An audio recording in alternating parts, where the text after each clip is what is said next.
Welcome back to class, everybody. I am your out of character professor. I'm gonna not be a raging douchebag this episode. Whoa! I know. What a breath of fresh air. I'm your refreshed Professor Ricky just hearing that. I'm not always right. I know that's hard for y'all to believe, but it's true. The truth comes out. He's never always right. I love it. I've been hard at work, Ethan. Yesterday I went against logic and hunkered down in my room after being freed from the quarantine void. Having the choice to be an introvert is now refreshing instead of entangling. Being forced to do it. Right. So it's like your way out of the void is just like, using your personal choice to your own end. Agency. Yeah, agency is exactly what it is. It's literally the word I was looking for. I so appreciate people are like, hey, man, you should come to the pool today. I'm like, I was at the pool yesterday.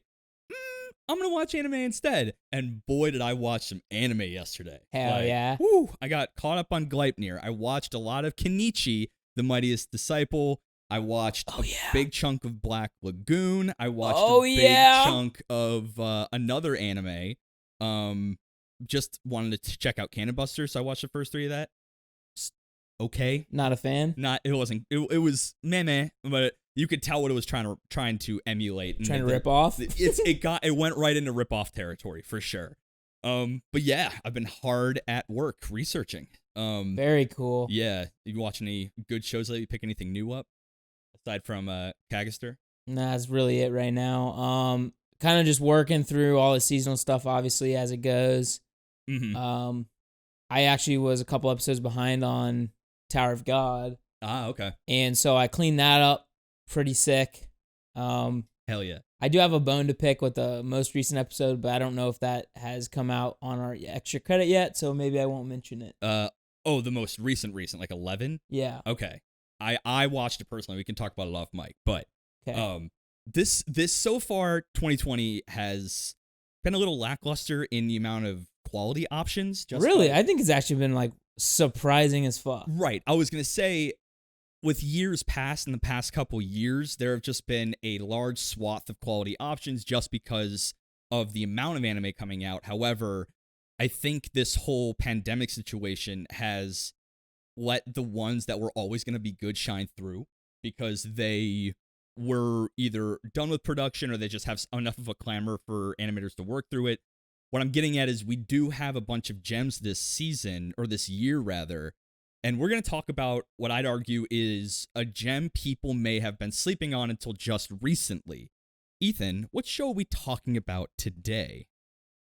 Today we are... Sorry, I'm going in my phone and on my computer, and I'm making sure Do Not Disturb is on, because I literally felt that a call was coming. He felt it in the ether. Yeah, like, nobody talks to me ever, and then all of a sudden we start recording, and, like, I get, like, everyone in my freaking phone book starts calling us. They just know. Yeah, so what we're talking about today is Dorohedoro, and this is a show that I didn't know about literally at all until Two Guys in a Warehouse actually told us about it. Exactly. And obviously we waited for it to be out of Netflix jail, rather than like go watch it, sailing the high seas and whatnot.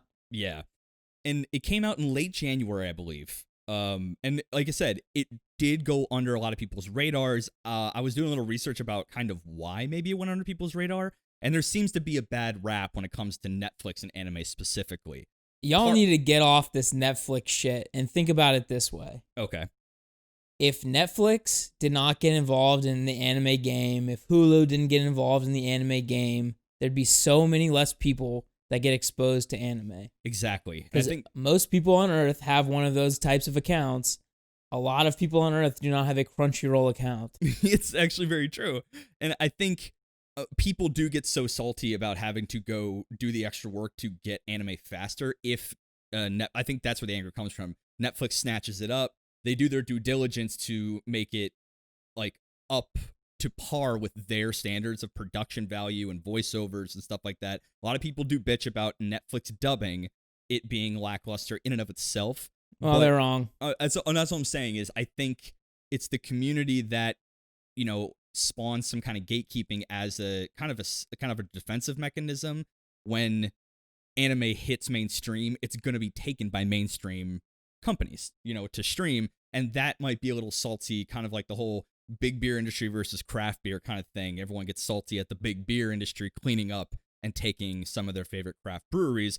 Any fandom's gonna have that, I think. So it is. That was such a good what's it called? Metaphor or simile? Yeah, I appreciate that. And I was like, where's he going with this for a second? And then I'm like, oh yeah, now I know exactly what you're talking about. So I mean, I think any group of individuals that are feverish about a thing, a piece of medium, a genre, anything like that, are gonna have this gatekeeping stuff. And I think because of that in 2020, a lot of these shows like High School Girl and Dorohedoro might be getting overlooked because they're like, yeah, it's not my IP. Netflix took it.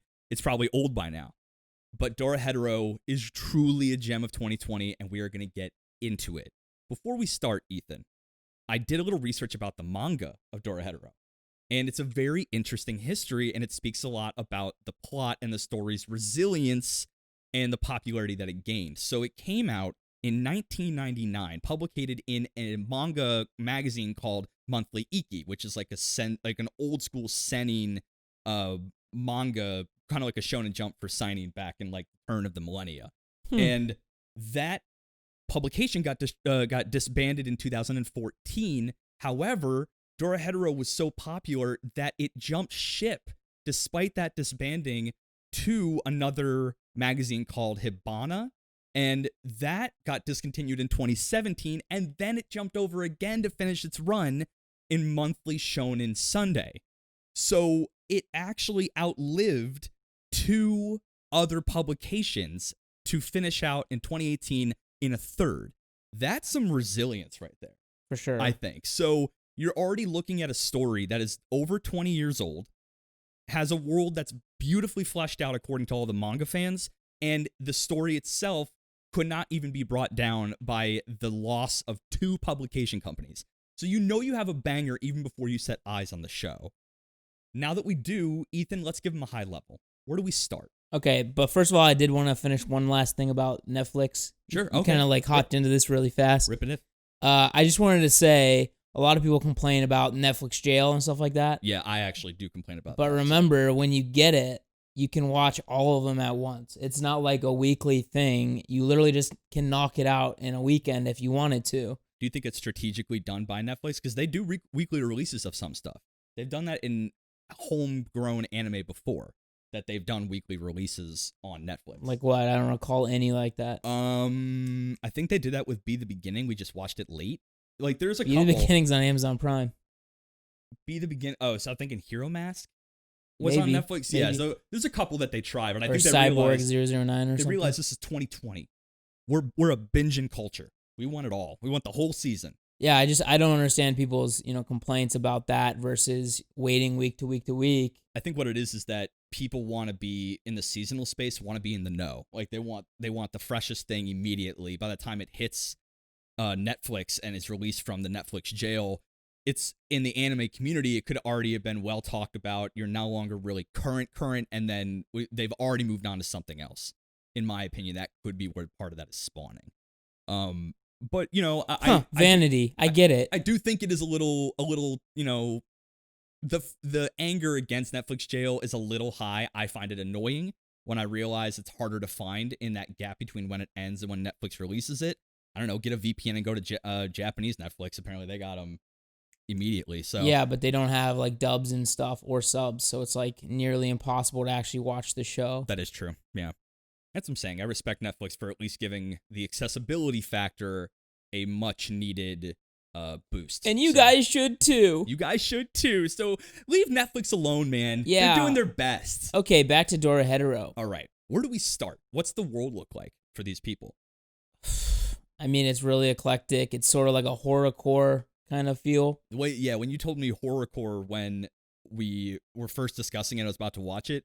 That could not be more accurate because it's like it's a world that almost has edge baked in as one of the pillars, right?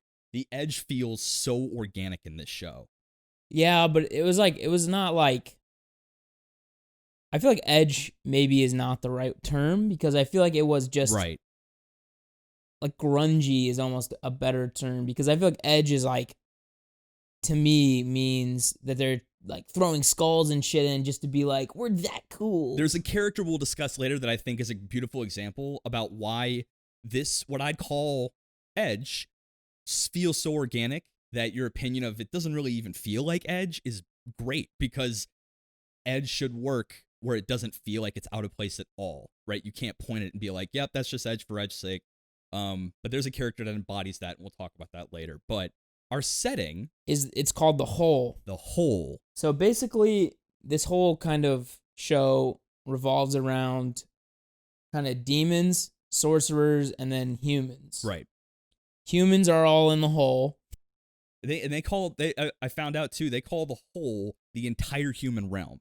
Right. Yeah, this is just one fat city, like very industrialized, tight alleyways, beautifully grungy aesthetic, and it could be one of my favorite backdrops of shows since maybe Made in Abyss. These backdrops were beautifully done. I almost felt like it was, you know, that scene in Megalobox where that kid is just kind of looking out over the city. Yeah, that's kind of what I felt. Oh yeah. It's almost like imagine Ghost in the Shell City, but like less tech almost. Yeah. Well, yeah, less tech, but also a little bit like random trash and skeletons and shit all over the place. Oh yeah, death and crime is just kind of baked into the Hole's environment, and you kind of just make peace with that. It's like honestly really hard to explain, like the setting, but it is so endearing's not the word, but it makes you, it's immersive. It feels immersive to me. Yeah, there are some times where setting can just be a backdrop. Like isekais have this problem a lot. There's that meme where like they show 4 different starting cities in an isekai and they almost all look identical. Yeah. It's just a backdrop in a lot of shows to let the characters shine or the story shine. But in Dorohedoro, the setting itself elevates everything in the show. But we do start in the Hole, and we're following around a guy named Kaiman. Kaiman is a little bit pissed off at the Sorcerer Squad for kind of doing something uncouth to his body. Yeah, so just really quick, this is obviously very spoiler heavy. Oh yeah, you're gonna get spoilers for days. Yeah. But we're gonna try to stick to only like the first couple of episodes for a little bit of this episode, and then we'll tell you when we get like to actual spoilers. Right. But yeah, in the beginning, Kaiman has the head of a like lizard / crocodile, essentially. It's dragon-esque, but instead of like something down his spine, he's got spikes all over his head. And he's got like a big ass human body. Yes, he is clearly a beefy boy supreme. And we see him in the first episode hunting down sorcerers specifically with a partner and best girl of the whole show, in my opinion, Nikaido. Of course. She almost looked like this Midwestern farm girl. Totally. It's really funny how this show is so good about fan service that there's almost no sexualization of anybody whatsoever. There are very small, tiny bits of that, and it's almost always in service of comedic relief. And we can talk about that a little later. But when it comes to her as the main female I guess I would say I don't agree with that literally at all. But. Okay, well, yeah, we'll get into it. I think because she's always in like a jumpsuit, she's kicking straight ass every time she's on screen.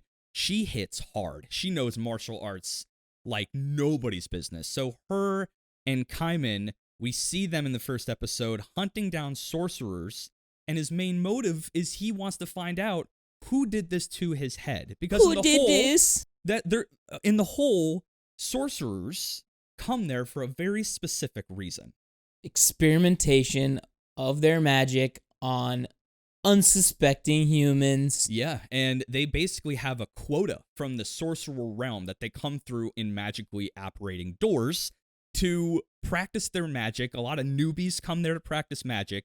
They have to hit a quota, and then they're allowed to come back. So he was a victim to one of these, and some of these victims are affected in wildly varying degrees. I mean, some of them are turned into bugs to the point of non-recognition. Some people get the lucky end of the stick, as one character we'll talk about later does, and everything in between. So Kaiman not only like was given a head replacement to be a Komodo-san, but he is also devoid of his memories before this experimentation. So he's trying to find the source that did that, to also regain his memories about what the hell actually happened. And Ethan, how does he interrogate these sorcerers? So anytime he comes up against a sorcerer, he'll bite their head, and then he's got a head inside of his mouth that will tell them whether they are or are not the one that he's looking. And if they aren't the one, they're getting sliced. They're getting shivved, stabbed, and butchered in every way possible. I mean, this story, if you're not a Dorohedoro fan or haven't seen it yet, and you're already thinking, what the fuck, welcome to the club, because this show is beautifully left field in every capacity. Story, characters, design, and shit, I mean, even setting. So buckle up, because we're going to talk about some weird stuff. So I love this premise because I like their take on magic's influence in a non-magic space. A lot of shows, the magic introduced does cause a lot of help sometimes, but also a lot of harm. This one seems like a direct harm to humanity, and they have resided themselves to just being that we can't stop them. We can't do anything. Everyone's just like, oh no, this guy got experimented on.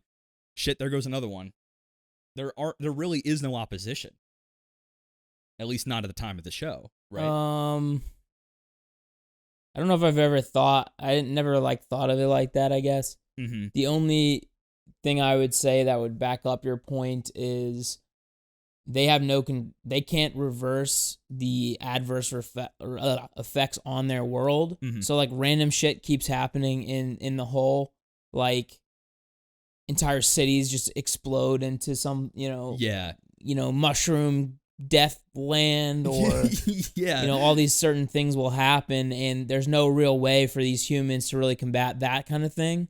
Yeah, but there are humans that kill sorcerers, so from that respect, I guess I don't agree. And then there's this doctor that does, basically when people get experimented on, they go to this doctor's clinic. Dr. Vuza or something like that? Nah, I don't know. Something like that? I honestly don't know any of their names except for In, Shin, Noi, and Nikaido. Bizu, Vegeta, yeah, and some other ones. No, that's in Johnson.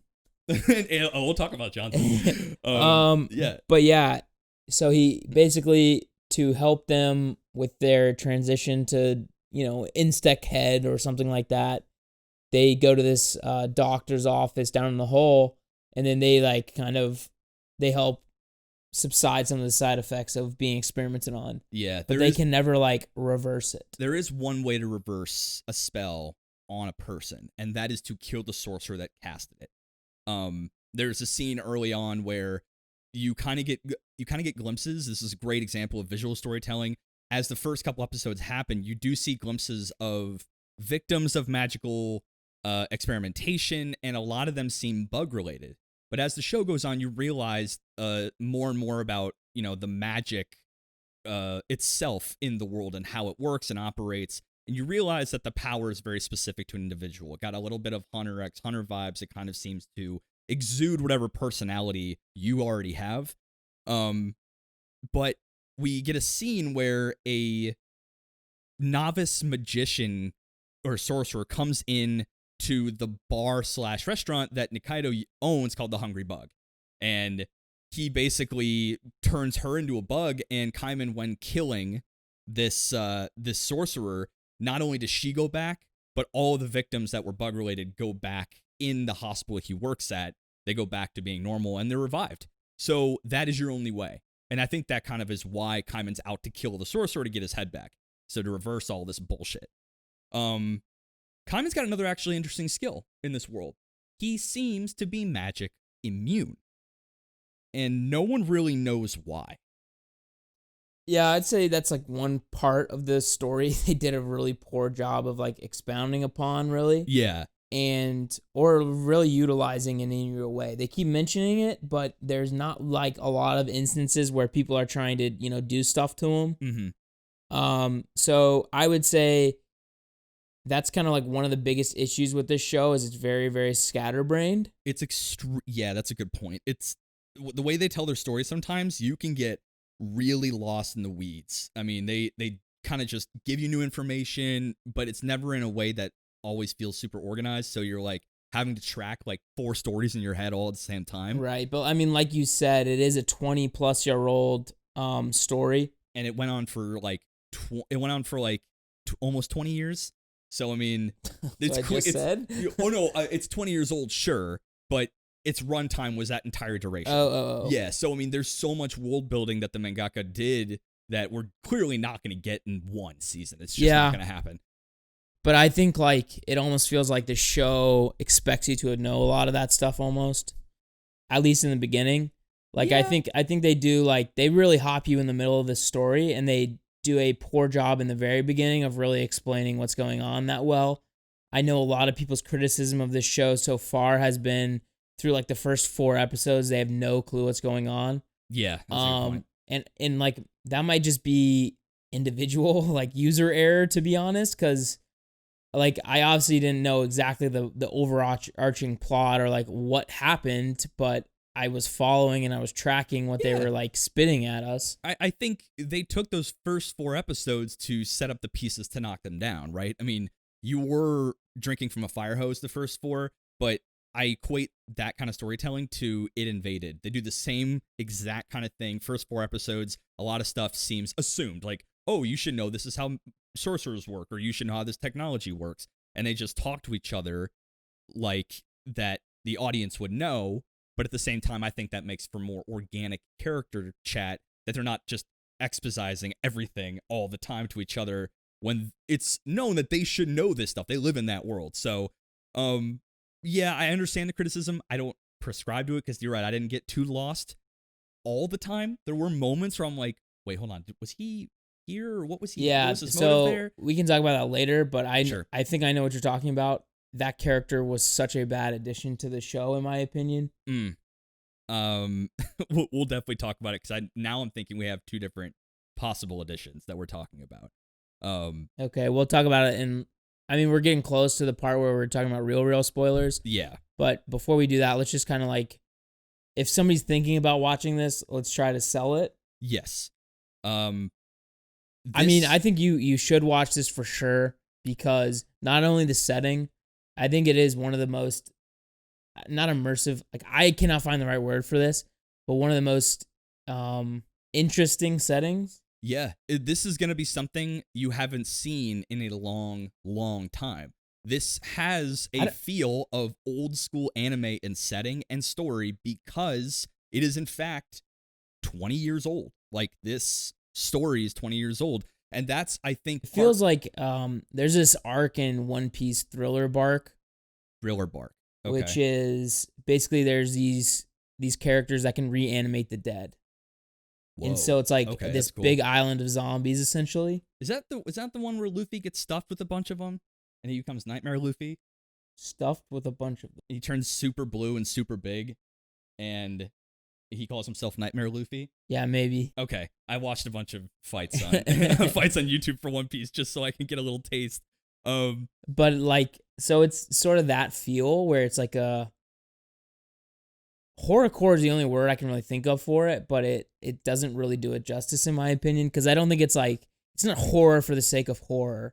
It's like a kind of a Halloween vibe almost. You know what I mean? Oh yeah, there's an episode in here where basically that the magic that the sorcerers use, what it looks like is like a black smoke. And we do see this from like the outset. And it turns out that the magic itself has a much more physical property to it than a lot of magic in other shows. It's not very ethereal. It's physical. It has residue. It sticks. And in the whole, because of all this residue, once a year, the dead does reanimate itself. And there is a competition that's made by the city that we're in that, people can sign up and be zombie killers for a night. And you can win prizes based on how many chips you take out of the back of their neck, because it's like their tag. That kind of shit is what I'm trying to get at. Is shows like this take a gamble, because they don't drop you into a world and that is then struck by a calamity. This world has already been calamitized. You are dropped into a world already in progress. It feels extremely lived in. The whole world is filled to the brim with stuff going on outside of your story that, makes the world feel fleshed out and dense and real. A lot of shows. Well, I think a good part about it though is like the way the characters react as a result of these things is not like they're all depressed. It's not like, they live in the slums and they all feel like shit. It's like they kind of learn to live in their environment, and it feels like happy-go-lucky sometimes, even though in this like relatively horror type environment, right? Like specifically with a zombie fight or zombie hunt. Yeah. Like they were all like having a blast, and there's like prizes and shit. Yeah. But you could be turned into a zombie. It's essentially what we mentioned before, is that this world being experimentation ground for the sorcerers, it has been going on for so long that the people that live in it didn't just become complacent with it. They're trying to make the best of a situation they know that they're so under-equipped to handle. That what can you do against powerful sorcerers except just hope you don't get zapped and live a life the best you can in a magic torn world. Yeah, I mean, so even without the overarching mystery and plot, I think it would be still enjoyable to watch, to be honest. Yeah, it's great. I mean, if you haven't seen it yet, I suggest you do so, because not only is there that like sort of episodic behavior where, they could be doing something random every episode. Yeah. But there is that overarching through line that, appears about episode. I mean, it appears in the first episode, but we don't get any real progress till episode like 4-ish. Yeah. The main plot doesn't just take a back seat to some of the hijinks that go on. That's always in the mind of Kaiman. Like, even when he's out there like doing debaucherous shit, like the whole baseball episode. Oh, that was so great. That was such a good episode. It had really nothing too much to do with his main mission of finding the one sorcerer, but there were other reasons for others to gather there and, make a stand on a baseball game. And it's great.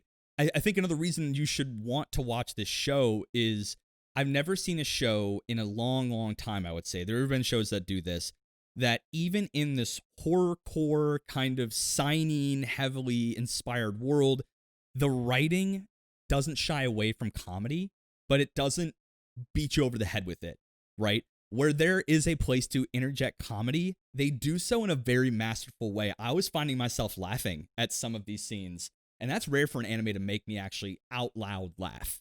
And I like the way they balance this kind of edgy horror heaviness sometimes with this super light comedy right in the same situation. The example I have is the character we'll talk about, Noi, who basically was holding a dead body in a trash bag, but she couldn't find the good high quality ones at the store, and she got excited and whipped the bag up, and the bag just spilled with blood and guts and everything. And then her partner looks back at her like, this is why we get the good bags, and clean this shit up, like double bag it. Like, what are you doing? You're a professional. Act like it. So I felt that was such a funny moment for me, because it was in the midst of a murder scene, and then boom, comedy. So this balancing act is very, very well done in Dorohedoro. So if you like comedy and gore, why not? Why not? Yeah, I mean, I wouldn't say I was like busting the gut or anything, but I would say if there was a levity to it that made it more interesting to watch for sure. Like if it was all horror, all blood and guts, like I think it would be less of a show for sure. It'd be very subtractive. But the comedy aspect was extremely additive to the show. Yeah. If you had to rate it, like what would you say? Man, I was thinking about this the whole ride over here. I would say 88. I wanted to give it a 90 or even higher, but I'm going to keep coming back to this, and it's getting better, but the CG. Now, hold on. This is some of the best CG I've seen in an anime in a long time, and I love this neo wave of CGI that's happening right now. I still see where it falters sometimes are in high action fight scenes. You can tell that there is a lack of fluidity in animation when it's all generated by a computer. It is fluid, but it's kind of what you said in other CG shows in the past. There seemed to be a disconnect for me, right? They don't even feel like they're in the world. They're kind of set on top of it. In some fights, like Shin versus Kaiman the first time they meet, that CGI didn't look too great for me, and there's a couple examples of that. But there are other fights they have in the show that are 2D that look amazing. Absolutely insanely amazing.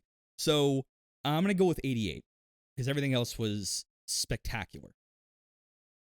Where would you put it? That's interesting. I didn't feel that really at all from the CG. That's fair. I felt like it was definitely one of the better forays into CGI that they've had in anime. Mm-hmm. It felt really fluid. This is Mappa, right? I think this is Mappa. It is Mappa. They're out here slinging some good they stuff. They had there's a couple instances like in City where there'd be a little building or something with a Mappa sign on it. Yeah. Which I love shit like that. Just like all slipping the it in. manhole covers had Mappa on it too. Yeah. Yeah. I love that shit. That's cool. So I will say the OP is kind of like a psychedelic kind of screamo type beat. That OP is so whack. That's one of the few I never skipped. I never skipped that OP. Oh well, I did. It's great. Obviously I listened to it the first time. It was pretty solid, but the ED, at least near the end, I don't know if it was the same the whole way through, was like potentially one of the best EDs I've ever heard. It was really good. I think really, that was really the solid. second half one. I think there might have been two halves. Yeah, it's like it's like kind of a rappy. Yeah. It felt a lot like the Megalobox rap almost, which was like felt grungy and like staticky. It was, and this one felt very similar. But I would give it a 90 actually. Okay. I thought this show was really, really good. There's some problems I had with it that we're going to talk about right when we finish this first half kind of thing. Mm-hmm.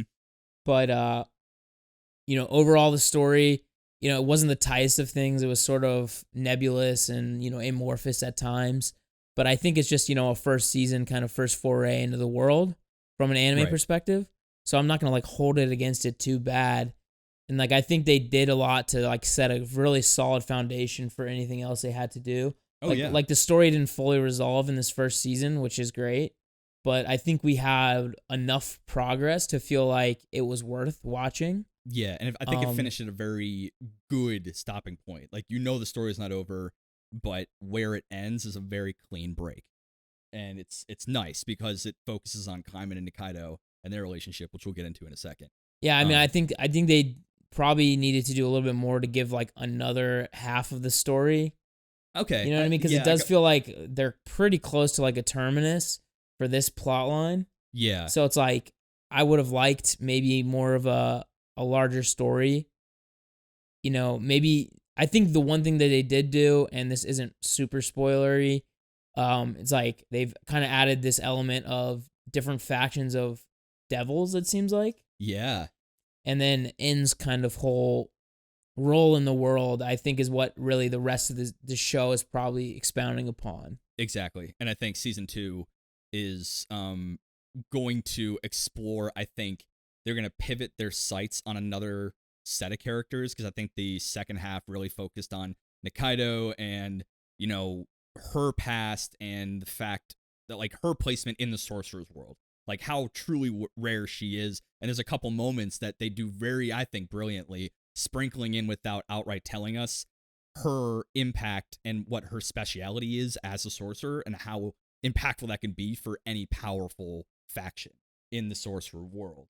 I mean, shit, the most powerful one was seeking her out directly for nefarious reasons of any kind. But so I actually think they handled her very poorly. So we can talk about that right now. But right now we're getting into spoilers. Here is we're going off. This is Spoiler City, USA. So if you haven't watched it, go watch it. You are going to do yourself a serious favor at seeing one of the sleeper gems of this year, arguably a anime of the year contender, given how I see things going. So probably top 3 for me this year, easy. Mm-hmm. Anyway, so now we're on spoiler time. All right. Spoiler time, baby. Spoiler time, baby. So now we can really we can really rip it off. We can spill the fucking tea. Spill the freaking beans. Uh-oh.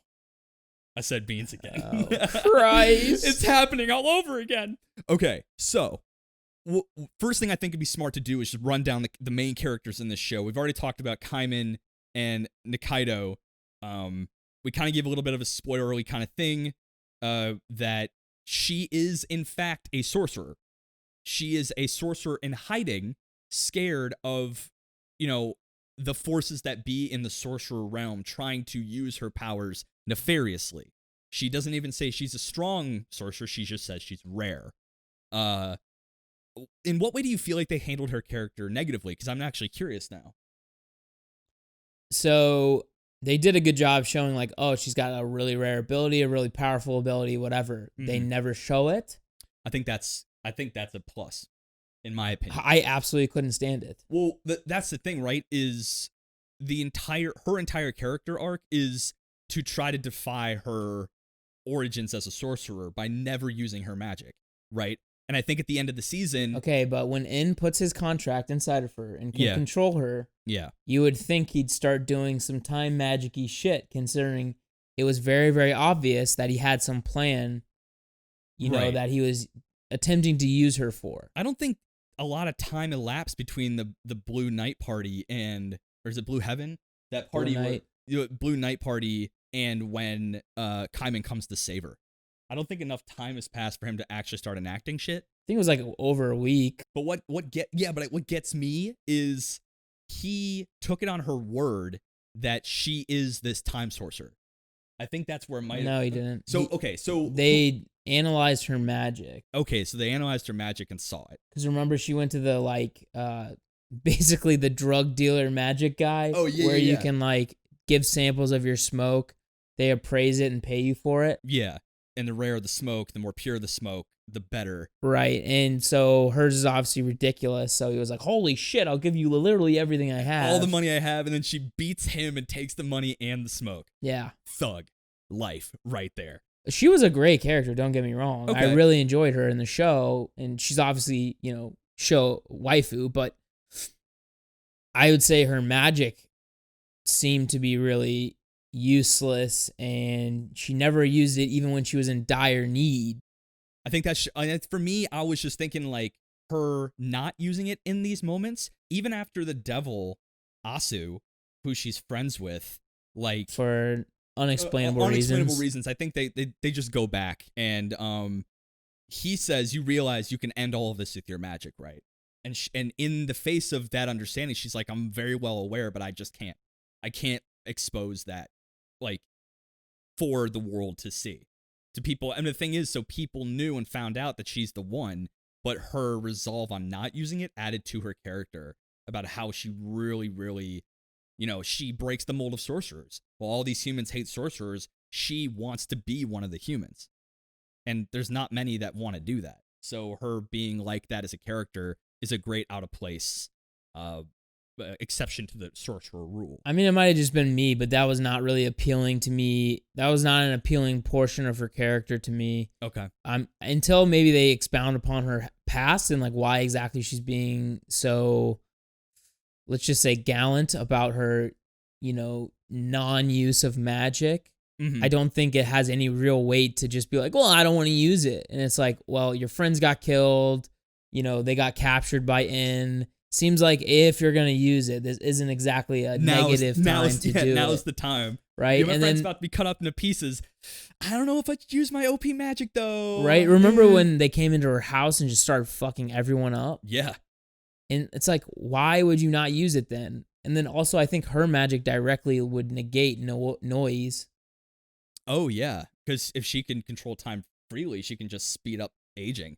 Noi can basically regenerate people, which is like also ridiculous. That is so OP. It's crazy, and it's not like, oh, she'll heal faster. It's like, no, she's good. Like, yeah, right now. And I really enjoyed her and Shin's partnership. I think one of the highlights of the whole show. I think it was the highlight for me. It was great, and like how they use each other's powers like extremely well. That's like they're the ideal partnering in the sorcerer world, I think, and then showing them and how they became partners was great. So we're the cleaners. So one of the highlights, I think, as a meta highlight of this show is how well they fleshed out in just the 12 episodes, how well they fleshed out the sorcerer side of things. There's this beautiful kind of visual dichotomy between the whole rustic, beaten down, almost kind of it looks like it's there just as a survival place. There is no flourishing there. But in the sorcery world, everything is gleaming, the sun's always shining. Hell, I mean, in the whole, it only rains because of the sorcerer's abuse of that realm and its people. It only rains because of that. And it's all this, and basically all sorcerers hate the rain because it's this melding of residue of smoke in that world, and it rains, and sorcerers are affected by that. which is interesting.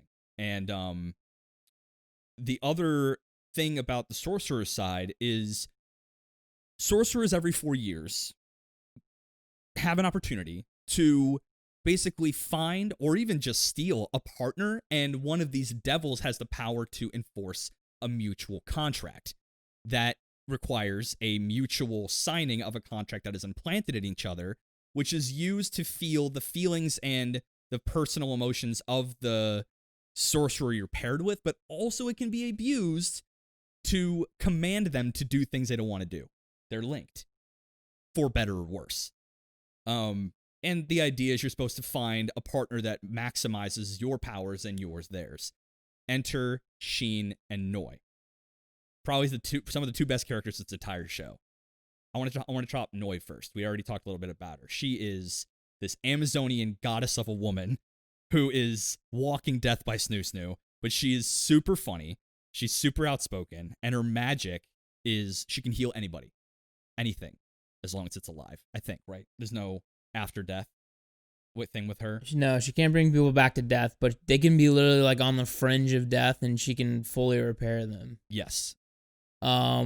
There is, I think the closest parallel for like a visual of her would be a white-haired Zarya.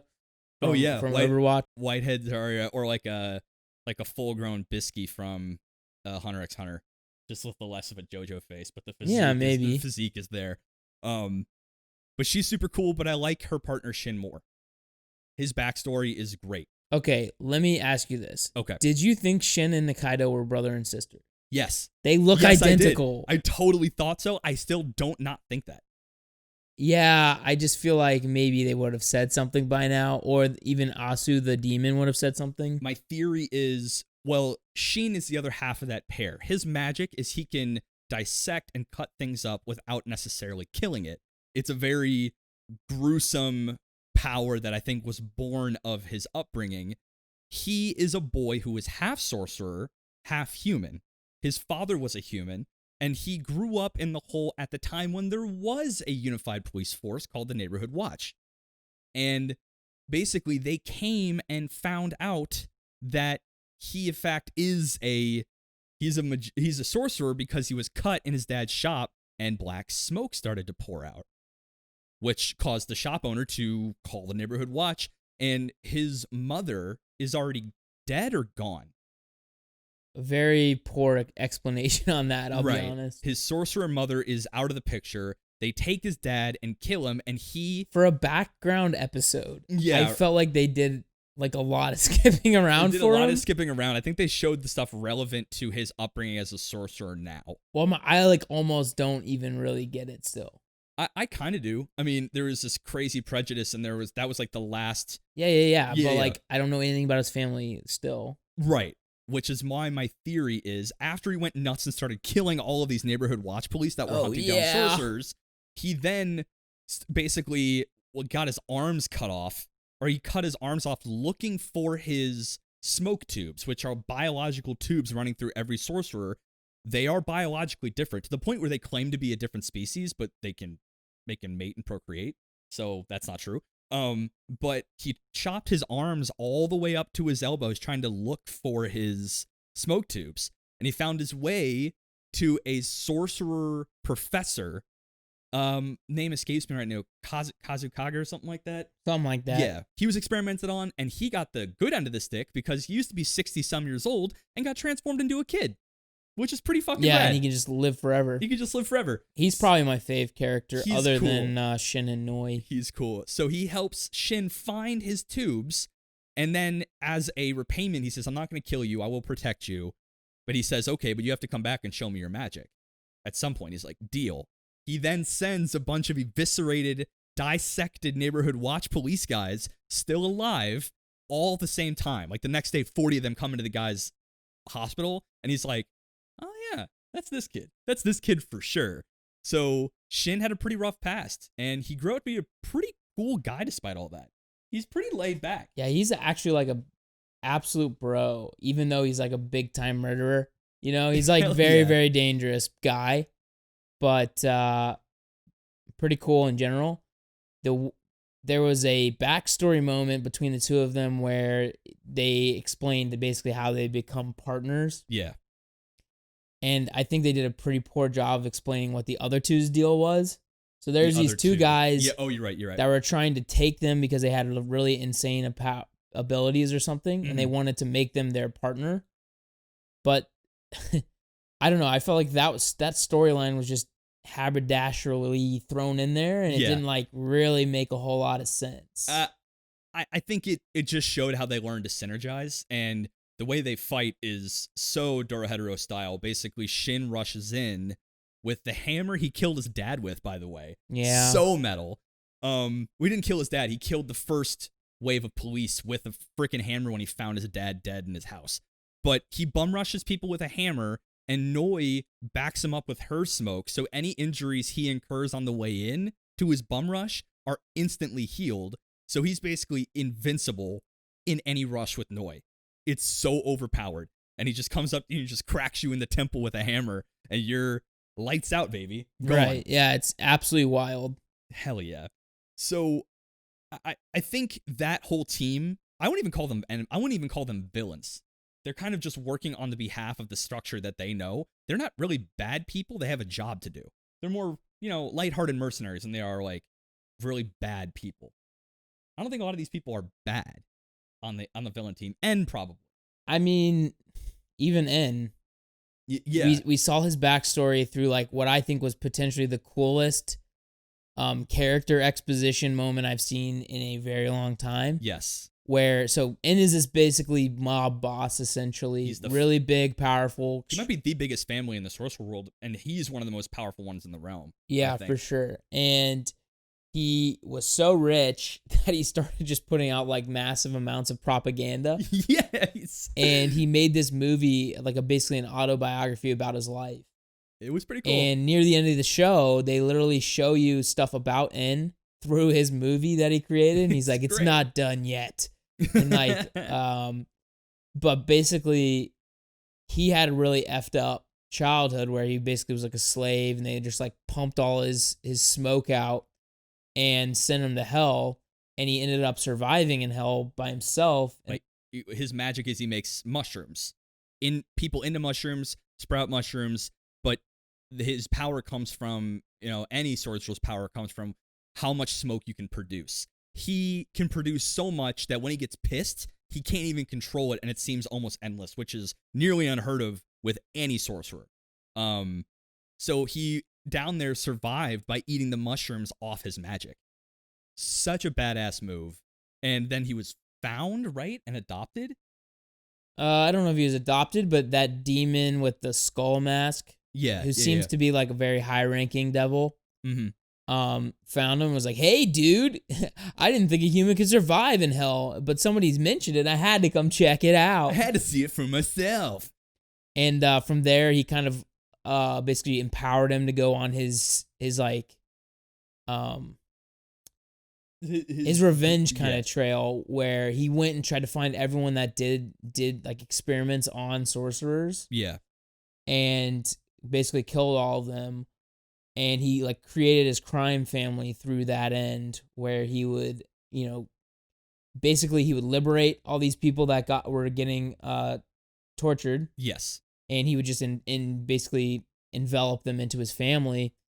And that was kind of the main idea of like his rise to power.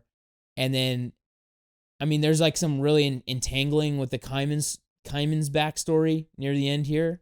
Yeah, and that entangling came from, he is on the lookout for, he calls the lizard guy, because for the longest time in the show, he doesn't actually know who this guy is, but he knows he needs to find him and kill him.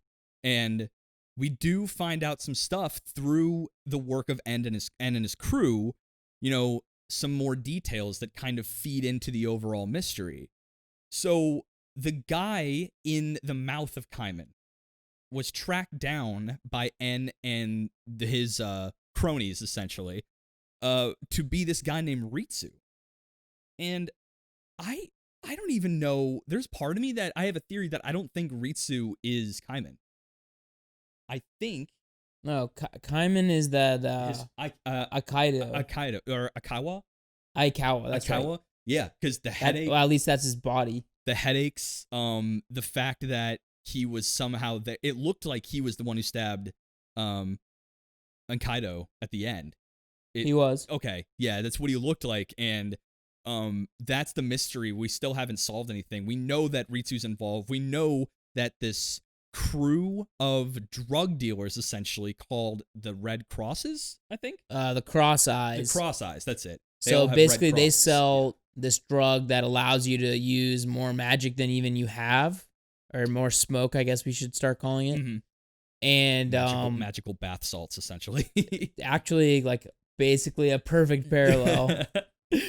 And so there's this group of Cross Eyes, and this guy Ritsu is apparently like one of their runners, essentially. Yeah. Couriers of sorts, and Aikawa is his friend. Aikawa is apparently not affected by magic, uses a big ass knife, and absolutely wrecks everybody. And I think what my theory is, now that we're in spoiler territory, my theory is because Kaiman has the red crosses on his eyes to signify he's part of this crew, I think Ritsu was killed for some kind of nefarious, bigger reason than he knew. Aikawa basically kind of got savvy to it and infiltrated and was found out. Basically, he infiltrated because he couldn't use a lot of magic, but he could fake that he didn't have a lot. And he infiltrated the Cross Eyes. He got found out for his looking into, and he was taken care of. I think he's the one that destroyed most of En's family, so I don't know if that really tracks, to be honest. You don't think so? I think something happened to him in that final battle against En, where En ends up blowing up that entire city. You remember? Yeah.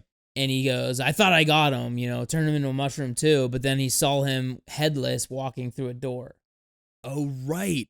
Because I'm curious. That was Aikawa that absolutely wrecked everyone in his family. Yes, but I just keep going back to, if they clearly are showing us Aikawa, at what point did he gain the red crosses on his eyes?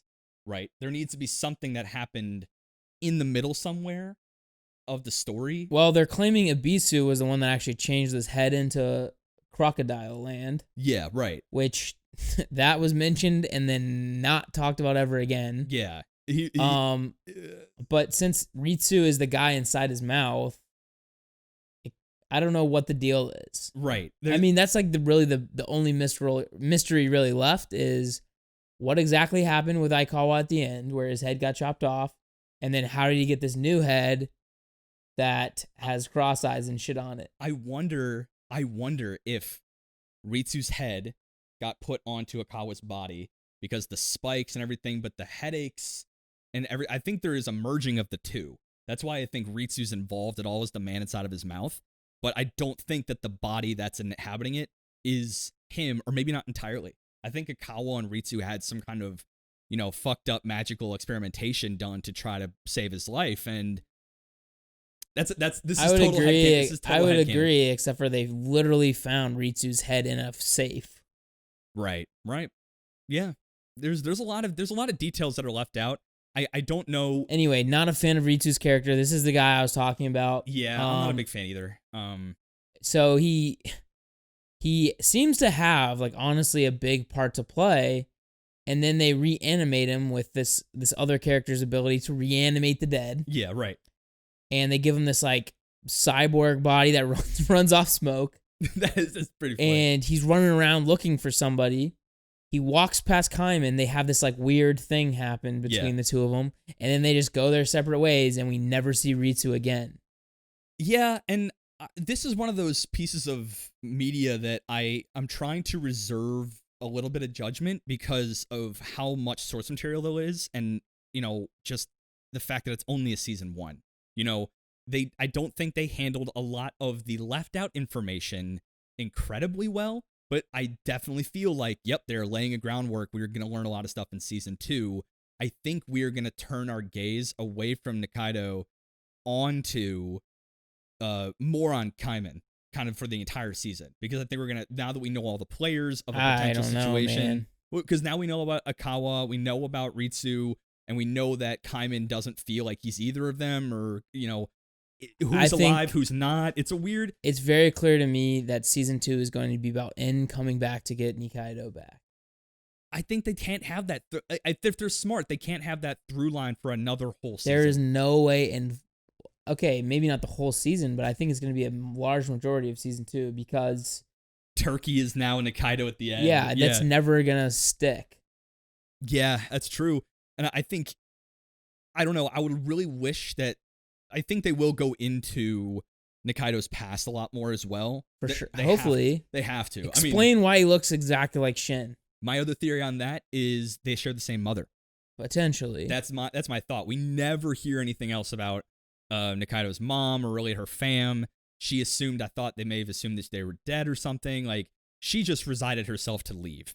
So, and what's the deal with her and the devil? Like, why is that devil like literally simping for her harder than shit? He is a devil simp for sure, dude. And that brings up an interesting. The one thing I do want to talk about as well is the devil's role in masks in this world. Okay, before we do that, just really fast. Okay. That last scene where Kaiman as Aikawa or whatever stabs her in the back and then reveals her contract. Yeah. That was so sick. That was awesome. Showing this is a physical piece of the other person's body. Well, and it just feels like that might be Aikawa's like skill is to like negate contract through like literally stabbing right to where it is. He did. Yeah, he did actually like pinpoint on that. I don't know. It just seems like too much of a coincidence to be a coincidence. Yeah, and it would take a sorcerer's knowledge to know about this stuff. So that's something's a little fucky going on. What kind of fuckery is this, y'all? So back to the Devils. Yeah. So the Devils are an interesting role, and I think they're going to get a much bigger part to play in season 2. Agreed. I honestly think my other theory is that sorcerers are the spawn of like devils and humans at some point, because devils they're so powerful, they seem to be the source of incredible amounts of magic or smoke. And there's some biological process that gives sorcerers the ability to use magic at all. I think they might have some kind of other like piece, like an organ or something biological inside of them. And I think that might have been propagated through devils and humans at some point in the past, getting it on. And then, that we're going to see the history of sorcerers as a whole. But the devil's part to play in all this is very interesting. You'll see in this show that every sorcerer seems to have a mask. And I mean, like, some grotesque, some, like, super cool, some just a bag on their head. But apparently, you are giving devils to gain your mask. They're almost like conduit powers, power enhancing. There's a throwaway kind of line in there with, like, Shin getting his mask and all that, where he offers something up to a devil, it eats it, and then gives back a mask. Because Asu makes a mask for Nikaido when she is contracted to En and says, this will help your magic be amplified. So they can grant a little more honing power to sorcerers through masks. And it's kind of a status symbol, right? I mean, crazier masks with the more of the elites kind of seem to be a thing. Like, all these school kids out here have bullshit masks, and all the rich have these amazing, like, status symbol-y masks. So, yeah, I mean, I guess that makes sense. Yeah. Maybe it's just like whichever devil you're talking to, like the higher ranked ones will give you sicker masks or something like that. Because like Fujita, who's the guy who can make those meat pies, he just has like a normal balaclava as his mask. Yeah. And, which, is pretty funny. It's pretty funny. And like, I want to see the devil's hierarchy fleshed out more. Because remember while Asu had to go answer to the contract devil at some point? Yeah. She's calling me, I cannot deny this. I have to go. And I'm like, oh, really? Why do you have to go? Is there a chain of command? Or is it literally might is right sort of system with devils? Well, I mean, they've showed zero power or anything from the devils. Everyone just seems to follow with whatever they do. Yeah. And they did show earlier, like, Noi was in training to become a devil, and she, like, ended up having to bail on it at the very last second to save Shin's life. But it seemed like that was, like, a high calling. Yeah, it was, like, a really, really important, job to do, and people were like, oh, wow, you're going to be a devil? That's so cool. Asu really is the devil simp. Like, at everyone's beck and call. Like, but he still flexes on him like, I can send you to hell, right? Yeah. Don't, Do you want to go to hell? Don't No, you're fucking right. test me today, dude. You're right, like, bro. You're right. Who else? Abizu's a little interesting. I'm curious to see her part to play because it's been more than alluded to. Like, she has the ability to do reptile transformations, and anyone in the middle of the season should be ding, ding, ding. She has the exact magic that would be doing this to Kaiman, but their introduction to the black market for smoke makes me curious. The fact that they found so much of her smoke at that shop, right? I think it could be possible that someone like else acquired some of hers as a one-time application, right? I don't think she had any part to directly play in Kaiman's transformation. I think someone picked up her smoke. So here's what I'm thinking. Yeah. And we're kind of running out of time here, so I'm going to keep it relatively short, and probably we're going to have to start winding down. But yes, sir. What I think is they used Abisu's magic to make Kaiman grow a head. Because but her magic, because reptiles can regrow limbs and shit. Mm-hmm. And so I think they just made that head regrow, and it just happened to be, a lizard-looking head. And what I kind of think is Aikawa was in the cross eyes at some point. Right. Realized that it was fucked up and tried to bail. But then his buddy Ritsu got involved, and so he's like still has to stay involved and try to like kill off the cross eyes. Hell yeah. That actually would be a pretty good track, because I mean, and that magic use also tracks because there's some point where he gets his head cut off in a confrontation, Kaiman, and he grows his head back like all the way, which is awesome. I don't recall that. Remember, he gets his head cut off at the club, and then they actually take his old head after he grows a new one and looks inside of the throat to try to see if the man in the mouth is there, but his head got stolen in the dark by somebody. That's right. Yeah, so there again, I think as we wind down, I think my one knock of this show is they're really brilliant about introducing new threads and clues organically, but tying them up. Well, it's just so many. I don't think I don't know how they're gonna ever clean up all the stories that they're introducing and all the through lines. Yes, because so we got maybe a third of the strings opened closed. We got a lot of the answers from these things, but you're right. They opened so many that just in a single season of review, it's hard to commend them on, tightly writing this. It feels a little loose, but knowing that the story is so long, this does make sense. And hopefully not confirmed yet, but hopefully we do get a season 2, because despite any writing or pacing flaws I had and the little CGI that kind of was like, whatever, I had a fantastic time with this. I went in with no expectation other than you have to watch this, and I was pleasantly surprised, and, could be one of my bangers this year, for sure. Yeah, I mean, I'd say I was pleasantly surprised as well. I was blown away that I actually enjoyed something that was like more horrorcore feeling. Is that not necessarily your bag normally? Well, I expected it to be very edgy, like where they were just doing random shit to do random shit. That was like, ew, you just like, ate that guy's heart or something like that. We had an episode a while ago about a Gamega kill about how to apply edge right. But I would venture to say, just in that context, this show takes it a step further, where you're not even really sure if it's edge because it is so ingrained in the setting, the plot, the characters, and their motives for doing anything, be it mercenary work of killing or basically hunting down in revenge.